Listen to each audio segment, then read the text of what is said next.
अब हम रहीम के दोहे पढ़ेंगे। हमने इसके पहले रहीम जी के बारे में जाना। अब दोहे को लाइन अनुसार पढ़ेंगे तथा समझेंगे। रहीमन धागा प्रेम का, मत तोड़ो चटकाए, टूटे से फिर ना मिले, मिले गांठ पर जाए। चटकाए का मतलब होता है चटकाकर। तो रहीम जी कहना चाहते हैं कि जो प्रेम का नाता नाजुक होता है, यानी नाता मतलब कि रिश्ता वो नाजुक होता है, इसे झटका देकर तोड़ना सही नहीं होता। यदि हम प्रेम का धागा एक बार तोड़ देते हैं तो फिर उसे मिलाना कठिन हो जाता है। यदि मिल भी जाए तो टूटे हुए धागों के बीच में गांठ पड़ जाती है। जैसे कि अगर एक धागा ले लो, धागा में हम लोग धागा को तोड़ देते हैं, फिर उसको जोड़ते हैं तो जुड़ तो जाता है वो, लेकिन गांठ पड़ जाती है, गांठ हमको दिखाई देती है। उसी प्रकार रिश्तों में भी होता है कि एक बार रिश्तों में जब कड़वाहट आ जाती है तो फिर अगर सब कुछ ठीक भी हो जाता है, लेकिन वो अंदर ही अंदर वो कड़वाहट रहती ही है। रहीमन निज मन की बिथा, मन ही राखो गोय, सुनी अठी लई हैं लोग सब, बाँटी न लई हैं कोय। इसमें निज का मतलब होता है अपना, बिथा का मतलब होता है व्यथा या कि दुख, गोय का मतलब होता है छिपाकर, अठलैया मतलब होता है मजाक उड़ाना। तो इसमें रहीमदास जी कहते हैं कि अपने मन के दुख की जो व्यथा होती है उसको अपने मन में ही रखना चाहिए, क्योंकि दूसरों के दुख को सुनकर वो दुख बांटने की जगह उसका मजाक उड़ाते हैं। दुख में मजाक बनाने वाले मिलते हैं, पर दुख को कम करने वाले कोई नहीं मिलता। यानी कि रहीमदास जी कहते हैं कि अगर हमको कोई दुख होता है तो हम सोचते हैं कि किसी को बताने से हमारा मन हल्का हो जाता है, लेकिन क्या होता है कि लोग हमारे दुख को सुनकर उसको मतलब सही करने के, उसमें दुख जताने के बदले वो लोग क्या करते हैं, हमारे दुख का मजाक उड़ाते हैं।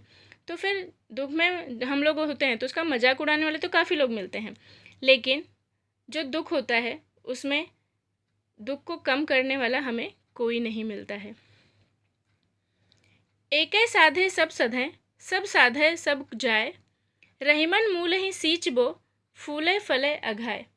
इसमें सींचबो का मतलब होता है सिंचाई करना, जैसे कि हम पौधों में पानी देते हैं। अघाए का मतलब होता है तृप्त हो जाना। तो इसमें रहीमदास जी के अनुसार अगर हम एक एक कर कार्य पूरा करने का प्रयास करें तो हमारे सारे कार्य पूरे हो जाएंगे। सभी काम एक साथ शुरू कर दिए तो कोई भी कार्य पूरा नहीं हो पाएगा। वैसे ही जैसे सिर्फ जड़ को सींचने से ही पूरा वृक्ष हरा भरा फूलों फलों से लदा रहता है। यानी कि रहीमदास जी कहते हैं कि जैसे कि हमारा जो भी काम है उसको हम 1 बाय 1 करते हैं ना, तो सारे काम पूरे होते जाते हैं। लेकिन अगर हम सोचें कि सारे काम हम एक साथ ही कर लें तो वो काम कभी भी पूरा नहीं हो पाता है। जैसे कि अगर हमको पेड़ में पानी देना है तो हम सिर्फ उसकी जड़ को पानी देते हैं, उसके पेड़ पौधों को नहीं पानी देते। तो जड़ को भी पानी देने से वो पूरा पेड़ हरा भरा और फूलों से हमेशा लदा रहता है। चित्रकूट में रमी रहे, रहीमन अवध नरेश, जा पर विपदा पड़त है, सो आवत यह देश। विपदा मतलब होता है कि संकट। इसमें रहीमदास जी कहते हैं कि चित्रकूट में अयोध्या के राजा राम आकर रहे थे जब उन्हें 14 वर्ष का वनवास हुआ था। इस स्थान की याद दुख में ही आती है, जिस पर विपत्ति आती है वह शांति पाने के लिए इसी प्रदेश में खींचा चला आता है। यानी कि जब राम जी को वनवास हुआ था 14 वर्ष का, तब वो यहाँ चित्रकूट में आकर रुके हुए थे। तो यह स्थान ऐसा है कि जब किसी को दुख पड़ता है या किसी पर संकट या विपत्ति आती है तो शांति, मन को शांत हो जाए, इसलिए वो इस जगह पर खींचा चला आता है। दीरघ दोहा अरथ के, आखर थोरे आही, ज्यों रहीम नट कुंडली, सिमटी कूदी चढ़ जाई। इसमें दीर्घ मतलब होता है बड़ा, अर्थ का मतलब होता है अर्थ, थोड़े मतलब होता है थोड़ा। ठीक है, तो इसमें रहीम जी कहते हैं कि दोहा छंद ऐसा है जिसमें अक्षर थोड़े होते हैं, किंतु उनमें बहुत गहरा और दीर्घ अर्थ छुपा होता है। जिस प्रकार कोई कुशल बाजीगर अपने शरीर को सिकोड़कर तंग मुंह वाली कुंडली के बीच में से कुशलतापूर्वक निकल जाता है, उसी प्रकार कुशल दोहाकार दोहे के सीमित शब्दों में बहुत बड़ी और गहरी बातें कह देता है।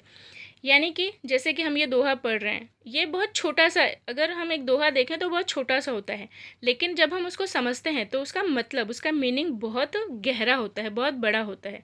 दोहा या छंद तो छोटा होता है, लेकिन जब हम उसको एक्सप्लेन करते हैं तो उसका मीनिंग, उसमें बहुत गहरा अर्थ छुपा होता है।